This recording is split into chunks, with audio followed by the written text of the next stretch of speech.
Olá, meu querido, tudo bem? Tudo na paz? Graças ao nosso eterno Criador, nós estamos aqui mais uma vez para nos alimentarmos da palavra do nosso eterno Criador.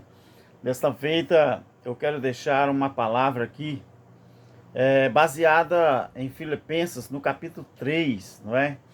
Onde Paulo ele estava aqui renunciando a tudo que ele tinha aprendido acerca da lei, tudo que ele tinha aprendido com Moisés, tudo que ele tinha aprendido com os sacerdotes, com os sumos sacerdotes.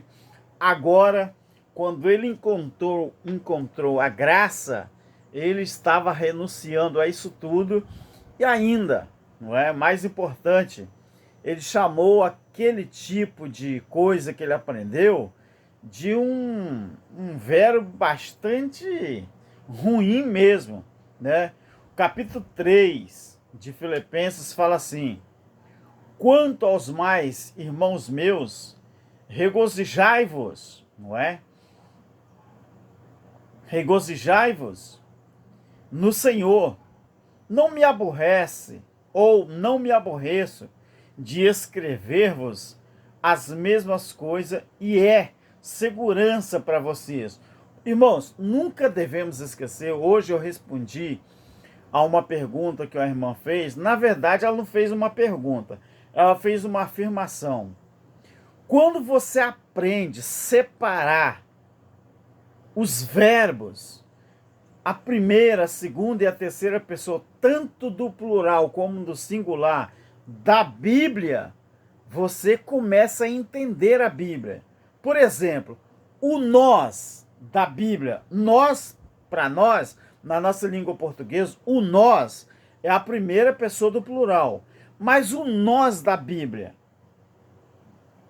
ainda é a primeira pessoa do plural? Não. Era a primeira da pessoa do plural na época em que foi escrito.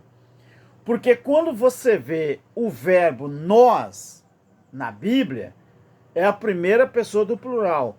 Mas esse nós, hoje na Bíblia, 2000 anos depois, esse nós não vale para eu e para você como nós. Vale como eles, que é a terceira pessoa. Primeira pessoa, se fosse escrito hoje, quando eu me refiro a um grupo de pessoas e falo assim, olha, nós devemos fazer isso. Aí eu estou me incluindo junto com o grupo que está me ouvindo.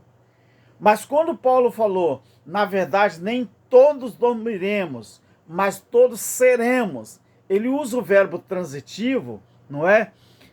Ele está se incluindo. Mas então você tem que aprender a separar os verbos. Porque os pastores fazem festas com as pessoas que não entendem, às vezes nem mesmo a sua língua de origem, que é a língua portuguesa. Então, quando Paulo diz assim, acautelai-vos, ele está dizendo, vocês têm que se acautelar, porque vos é a segunda pessoa do plural para eles. Então ele diz, acautelai-vos dos cães, acautelai-vos dos maus obreiros, acautelai-vos da falsa circuncisão. Ele estava se mostrando ali, ensinando sobre a falsa circuncisão. Não é a falsa incircuncisão. Falsa circuncisão é aquela que era ensinada pelos judeus. Porque a verdadeira circuncisão não é aquela coisa que acontecia ao 8º dia, não é? Que uma criança nascia. Hoje, se é praticado aquilo, é uma falsa. A verdadeira circuncisão está onde? Em Romanos, capítulo 6, que ali também está o verdadeiro batismo. A verdadeira circuncisão é o que está em João 17, que a vida eterna não é você sair daqui e ir morar em um lugar. A vida eterna é você crer tanto no Pai como no Filho. Ou é mentira o que eu estou falando? Então vamos ver o que Paulo está falando aqui. Preste muita atenção, queridos. No vernáculo da língua portuguesa, traduzida para eu e você. Se você não respeita o vernáculo, por exemplo, da língua portuguesa, como que você vai dirigir uma EBD? Como que você vai pregar para alguém? Essa é a diferença entre os futuristas e os preteristas. Ainda que eles queiram nos chamar de hereges, mas um herege que respeita o vernáculo, a história da língua em que a Bíblia foi traduzido, pelo menos para nós, do latim para o português, a gente respeita. Então Paulo está dizendo assim, capítulo 3 de Filipenses, versículo 3, pois a circuncisão como nós, ele diz, a circuncisão somos nós. Vê que ele usa aqui, ele usou a primeira pessoa do plural e ele também se inclui, porque a primeira pessoa está incluído quem está falando. Então, pois a circuncisão somos nós, que servimos a Deus em espírito. Ele está falando daqueles que acreditavam, não é? Na graça e não na lei. Ele fala, pois a circuncisão somos nós, que servimos a Deus em espírito e nos gloriamos em Cristo Jesus e não confiamos na carne. Carne aqui, ele está se referindo à lei, que requeria sacrifícios, porque o templo ainda estava de pé. Então veja se esse versículo 3 tem a ver com João 4 ou não. Que o verdadeiro adorador, ele serve em espírito e em verdade. Não mais seguindo a homens, denominações, religiões, líderes religiosos. Paulo está falando, porque a verdadeira circuncisão somos nós. Eles lá, que já acreditavam na morte e na ressurreição, e uma lavagem não mais por fora, oblação, batismo em água, mas um batismo aqui, ó, e aqui. Aquele batismo que lava o interior, que é acreditar na morte e na ressurreição de Jesus Cristo. O versículo 4 ele diz assim, ainda que eu também poderia confiar na carne, na lei. Se algum outro pensa que pode confiar na carne, eu ainda mais. Circuncidado, agora ele vai dar uma característica dele. Ele vai mostrar aqui qual era o seu perfil, qual era a sua característica como judeu. Circuncidado ao 8º dia, na linhagem de Israel, da tribo de Benjamim. Paulo era da linhagem da tribo de Benjamim, ele diz isso aqui. Hebreu dos hebreus, segundo a lei, era fariseu. Fariseu era a linha ideológica, vamos dizer assim, religiosa dele, porque o farisaísmo era uma vertente religiosa, né? Os fariseus pertenciam ao farisaísmo. Paulo era fariseu. Agora veja bem, segundo o zelo, isso aqui, o versículo 5, era segundo a pessoa, a sua característica na carne. Agora, segundo o zelo, olha quem ele era. Perseguidor de igreja, segundo a justiça que há na lei, irrepreensível. O cara era tão zeloso pela sua religião, pela sua ideologia doutrinária, que ele perseguia, não é? A igreja de Deus da época, não denominação, ele perseguia pessoas. Ele não perseguia Assembleia, Batista, Adventista, ele não perseguia essas denominações, ele perseguia um povo, ele perseguia a igreja, pessoas, casa de Deus, o verdadeiro templo de Deus. Ele não perseguia igreja CNPJ. Deu para entender? Segundo o zelo, ele era perseguidor, ele era, segundo a justiça que há na lei, ele era irrepreensível. Agora veja bem, meus queridos, que o versículo 7 diz assim: mas o que para mim era lucro, eu considero com perda por causa de Cristo.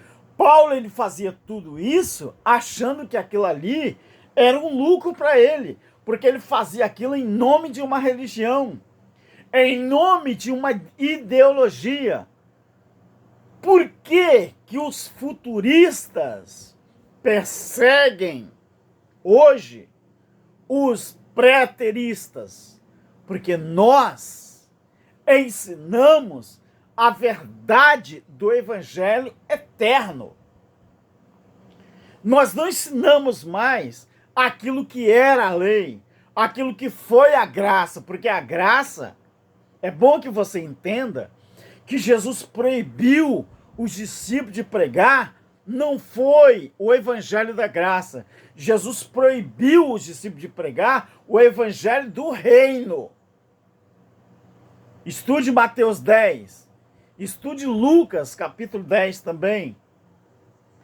O evangelho do reino foi proibido por Jesus de ser pregado tanto para os gentios quanto para os samaritanos. 10:6 em diante. Então Paulo, ele estava dizendo que ele era uma pessoa que para ele aquilo ali era lucro, perseguir a igreja de Deus. O que para mim era lucro, eu considerei como perda por causa de Cristo.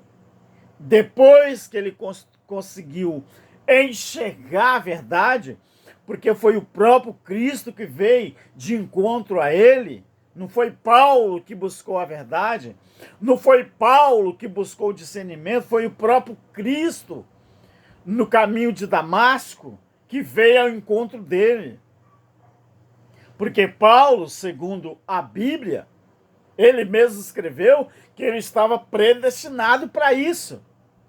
Predestinado para que um dia o próprio Criador, na manifestação de Filho, viesse ao encontro dele, para que ele pudesse pregar o evangelho da graça aos gentios. Nós, os preteristas, eu estou me incluindo porque eu também, graças ao meu eterno, o tempo do evangelho do reino, ele durou desde a vinda de Cristo, nascido como mulher, e ele inaugurou o seu ministério aos 30 anos, não é? Aos 30 anos, ele foi batizado com 12. Dos 12 aos 30, é 18. 18 anos ele desaparece dos anais sagrados, das escrituras. E ele só aparece de novo aos 30 anos do Jordão para ser batizado por João. Então ali começou-se a ser pregado o evangelho do reino. E o evangelho do reino foi pregado até a morte e ressurreição. Da ressurreição de Cristo até o juízo do ano 70 DC, foi ali pregado o evangelho da graça. E o evangelho eterno, ele é pregado desde o juízo, de lá para cá, até eu não sei quando. Porque o capítulo 14 de Apocalipse, versículo 4, 6, ali fala que aquele anjo ele começou a proclamar o evangelho eterno. E como a Bíblia, em Hebreus 10, fala que o sacrifício de Cristo, a partir dali, nós vivemos a justiça eterna. E Hebreus 10 fala que o sacrifício de Cristo foi perfeito e para sempre. Então nós acreditamos que nós vivemos a era do evangelho eterno. Então Paulo, no versículo 8 do capítulo 3 de Filipenses, ele diz: e na verdade, eu tenho também por perda todas as coisas que pela excelência do conhecimento de Cristo Jesus, o meu Senhor, por quem sofri a perda de todas essas coisas. E eu a considero como refúgio, em outras traduções, como porcaria nenhuma, para não falar outra palavra, não é? Ele diz: eu considero como refúgio, como esterco. Você sabe o que é esterco, né? Você sabe o que é esterco, né? Principalmente o esterco humano, né? Você sabe o que é? Para que possa ganhar a Cristo. É assim que acontece, queridos. É assim que acontece. Graça e paz. E se você não fizer isso também, querido, eu não sei o que você quer mais. Tá bom? Fique na graça, fique na paz. Estamos no Evangelho Eterno e assim será para sempre e para toda a eternidade. Amém? Graça e paz.